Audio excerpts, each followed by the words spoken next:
श्री स्वामी समर्थ। तुम्हा सगळ्यांच्या आपल्या स्वामी सूत्र चॅनलवर मनापासून स्वागत। स्वामी भक्त हो, आज पुन्हा एकदा तुमच्यासाठी नवीन व्हिडिओ घेऊन आलेले आहे। व्हिडिओच्या माध्यमातून नवीन माहिती आपण जाणून घेणार आहोत। आजच्या व्हिडिओमध्ये आपण जी काही माहिती जाणून घेणार आहोत ती खास श्रावणी सोमवार निमित्त असणार आहे, कारण आज आहे श्रावणातला पहिला सोमवार। बघा, श्रावण महिना म्हटलं तर संपूर्ण महिना हा विशेष मानला जातो भगवान शंकरांच्या आराधनेसाठी। पण त्यातली त्यात सोमवार म्हटलं तर सोमवारच्या दिवशी व्रत केलं जातं, त्यासोबत रुद्राभिषेक केला जातो। या व्यतिरिक्त अनेक प्रकारच्या अशा सेवा आहेत ज्याने भगवान शंकर प्रसन्न होतात। आता भगवान शंकरांना प्रसन्न करून घेण्यासाठी खूप काही करावं लागत नाही। फक्त आणि फक्त आपण भगवान शंकरांचं नामस्मरण जरी केलं किंवा एखादं स्तोत्र, एखादा मंत्र जरी म्हटला तरीही ते आपल्यावर प्रसन्न होतात, कारण ते भोलेनाथ आहे। मुळातच ते भोळे आहे, म्हणूनच त्यांना भोलेनाथ म्हटलं जातं। आणि अशा या भोलेनाथाची जर आपण मनापासून सेवा केली, आराधना केली तर विचार करा आपल्याला किती मोठं फळ मिळेल। त्यातली त्यात श्रावण सोमवार म्हटलं तर विशेष आहेच। आता श्रावण महिन्यामध्ये किंवा श्रावण सोमवारी आपल्याला कुठले कामं करायचे आहे या संदर्भातला आजचा हा व्हिडिओ आहे। त्यामुळे आज तुम्हाला दिवसभरात काय काय करायचं आहे हे संपूर्णरित्या जाणून घेण्यासाठी तुम्ही व्हिडिओ शेवटपर्यंत पाहत राहा। याबाबत जर तुम्हाला काही शंका वाटली तर तुम्ही ते कमेंट करून विचारू शकता। तर चला सुरुवात करूया। तर बघा, श्रावण सोमवारी आपल्याला अंघोळीच्या पाण्यामध्ये थोडेसे काळे तीळ टाकायचे आहे। या व्यतिरिक्त थोडंसं अगदी एक छोटासा जो चमचा असतो ते कच्चं दूध टाकायचं आहे, तेवढा चमचा भरून, किंवा त्याहीपेक्षा कमी टाकलं तरीही चालेल। पण अशा प्रकारे कच्चं दूध टाकून आपल्याला अंघोळ करायची आहे।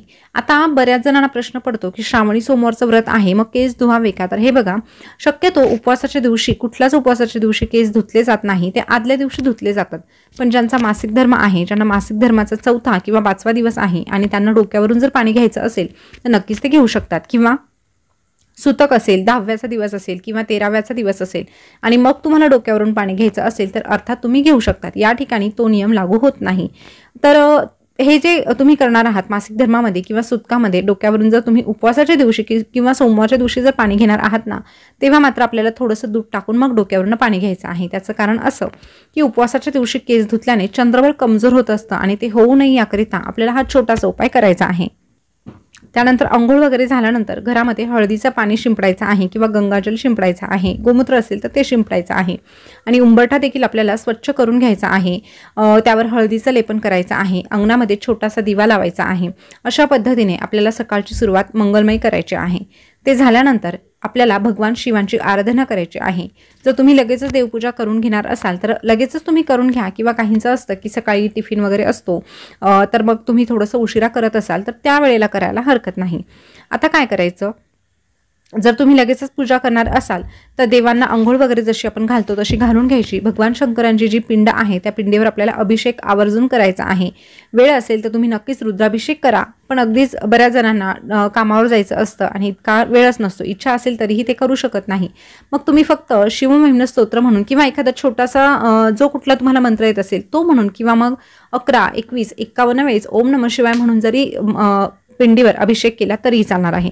अभिषेकासाठी तुम्हाला पंचामृताचा वापर करायचा आहे, पण पंचामृताचा जर तुम्ही वापर करत असाल तर तांब्या पितळाचं भांडं तुम्ही वापरू नका, त्याऐवजी तुम्ही चांदीचं किंवा स्टीलचं नक्कीच वापरू शकतात। त्यासोबतच साध्या पाण्याने जरी अभिषेक केला तरीही चालणार आहे। तुमच्याकडे जर गळती असेल तर त्याच्या साहाय्याने तुम्ही अभिषेक करू शकतात किंवा पळीच्या साहाय्याने अभिषेक करू शकतात। अशा पद्धतीने अभिषेक केल्यानंतर ते जे तीर्थ आहे ते घरातील प्रत्येक सदस्याला प्यायला द्यायचं आहे। तुमच्या घरात जर सातत्याने आजारपण येत असेल किंवा एखादी व्यक्ती सतत आजारी पडत असेल तर तुम्ही महामृत्युंजय म्हणून शिवपिंडीवर अभिषेक करा आणि ते जे तीर्थ आहे ते आजारी व्यक्तीला प्यायला द्या, किंवा घरातील प्रत्येक सदस्याला दिलं तरीही त्यांचं आरोग्य चांगलं राहण्यासाठी मदत मिळणार आहे। अशा पद्धतीने महामृत्युंजय मंत्र अतिशय प्रभावी आहे।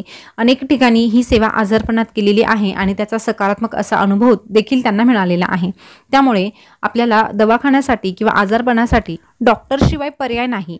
डॉक्टरचे जे औषध पाणी आहे ते आपल्याला चालू ठेवायचेच आहे, पण त्यासोबत जर आपण आध्यात्मिक आधार घेतला किंवा ह्या ज्या काही दैवी सेवा आहेत त्या जर केल्या तर निश्चितच एक प्रकारची सकारात्मकता आपल्याला लाभते आणि आपले जे काही दुखणं आहे, आजारपण आहे ते कमी होण्यासाठी मदत मिळते।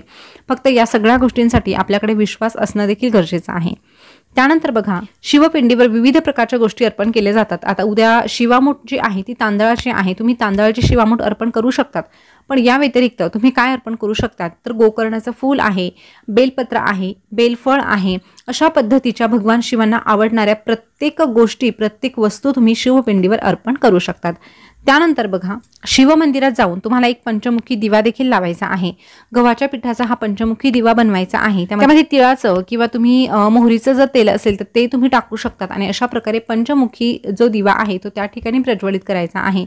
दिवा प्रज्वलित केल्यानंतर तुम्हाला त्या ठिकाणी बसून शिवमहिम्न स्तोत्र किंवा भगवान शंकरांची जी नामावली आहे ती म्हणायची आहे.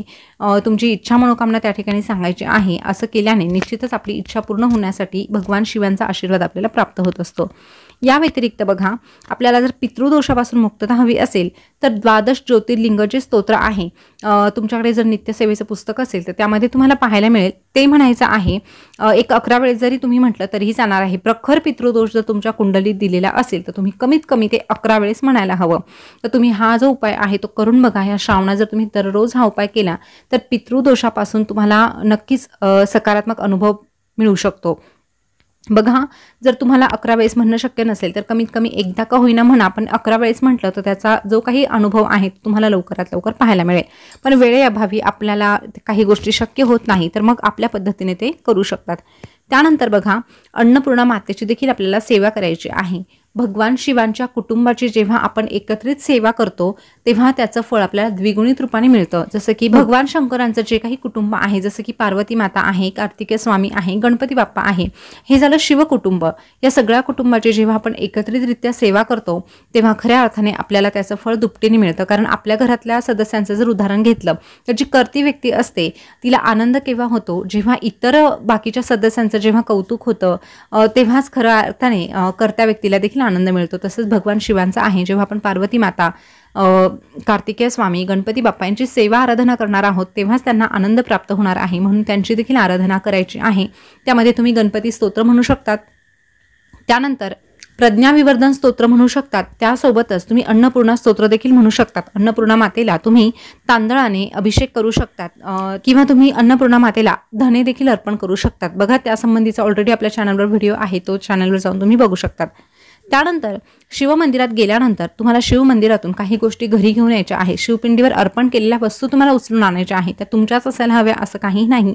दुसऱ्याने कोणी अर्पण केलेलं असेल आणि ते तुम्ही उचलून आणलं तरीही चालणार आहे. त्या बाबतीतला व्हिडिओ डिटेलमधला आपल्या चॅनलवर आहे, तो देखील एकदा चॅनलला भेट देऊन तुम्ही पहा आणि तशा पद्धतीने करा. तर शिवपिंडीवरून तुम्हाला काय उचलून आणायचं आहे, तर तुम्हाला एक बेलपत्र उचलून आणायचं आहे आणि जर त्या ठिकाणी बेलफळ असेल तर तेही उचलून आणायचं आहे. अशा पद्धतीने हा उपाय तुम्ही करून बघा. तुम्हाला घरामध्ये सकारात्मकता जाणवल्याशिवाय राहणार नाही. फक्त कशा पद्धतीने करायचं हे जाणून घेण्यासाठी आपला संपूर्ण व्हिडिओ पहा. त्यानंतर श्रावणी सोमवारचं व्रत हे केलंच जातं. ज्यांना उपवास करणं शक्य नसेल तर त्यांनी केला नाही तरीही चालेल, पण सेवा मात्र करायच्याच आहे. या व्यतिरिक्त उपवासाला तुम्हाला भगर खायची नाही. त्यासोबतच खरं तर भगवान शंकरांच्या उपवासाला तिखट मीठ देखील खाल्लं जात नाही. त्यामुळे बऱ्याच ठिकाणी गोडाचे पदार्थ बनवले जातात किंवा फलाहार केला जातो, दूध घेतलं जातं, रताळी खाल्ली जातात. पण आता बऱ्यापैकी ज्या काही जुन्या पद्धती आहे किंवा जी जुनी परंपरा होती ती कुठेतरी हळूहळू मोडताना दिसत आहे. त्यामुळे बऱ्याच ठिकाणी तिखटाचा वापर केला जातो, मिरची वगैरे टाकली जाते. तर हरकत नाही, शेवटी आपला भाव महत्त्वाचा आहे. शुद्ध भाव असेल तर कुठलीही सेवा देव स्वीकारतच असतो. जेवढं पाळणं शक्य होणार आहे तेवढं पाळण्याचा प्रयत्न करायचा. जे अगदीच आपल्याला शक्य नाही ते सोडून द्यायचं, पण मनामध्ये श्रद्धा मात्र ही 100% खरी ठेवायची. त्यासोबतच ह्या उपवासाला एक वेळेस तुम्ही साबुदाणा खाऊ शकतात, पण भगर मात्र अजिबात चालत नाही, हे लक्षात घ्या. त्यानंतर दुसरी महत्त्वाची गोष्ट म्हणजे उपवास सोडताना तुम्हाला चुकूनही काही पदार्थ खायचे नाही. त्यामध्ये प्रामुख्याने समावेश येतो तो म्हणजे मसूर डाळीचा. बघा, शक्यतो ह्या चातुर्मासामध्ये किंवा ह्या श्रावण मासामध्ये शक्यतो मसूर डाळ ही बनवली जात नाही, पण क्वचित काहीकडे बनवली जात असेल तरीही तुम्ही सोमवारच्या दिवशी उपवास सोडायला ही मसूर डाळ अजिबात बनवायची नाही. ही एक गोष्ट तुम्ही लक्षात ठेवा. या व्यतिरिक्त तुम्ही जे काही भात, भाजी, आमटी जे काही बनवलं असेल ते तुम्ही नक्कीच खाऊ शकतात. या व्यतिरिक्त कांदा लसणाचा वापर शक्यतो टाळण्याचा प्रयत्न करा. उपवास सोडताना कांदा लसूण विरहित भाजी बनवण्याचा पुरेपूर प्रयत्न करा. तर स्वामी भक्त हो, उद्याच्या पहिल्या श्रावण सोमवारी आपल्याला कुठले कामं करायचे, कुठल्या गोष्टींची काळजी घ्यायची हे सविस्तर सांगण्याचा प्रयत्न केलेला आहे. तरीही या व्यतिरिक्त तुम्हाला शंका वाटत असेल तर तुम्ही कमेंट करून विचारा, त्याचं उत्तर देण्याचा मी पुरेपूर प्रयत्न करेल. पुन्हा भेटूया नवीन व्हिडिओ सोबत, नवीन माहिती घेऊन. तोपर्यंत बोलत रहा. श्री स्वामी समर्थ. जय जय स्वामी समर्थ. धन्यवाद.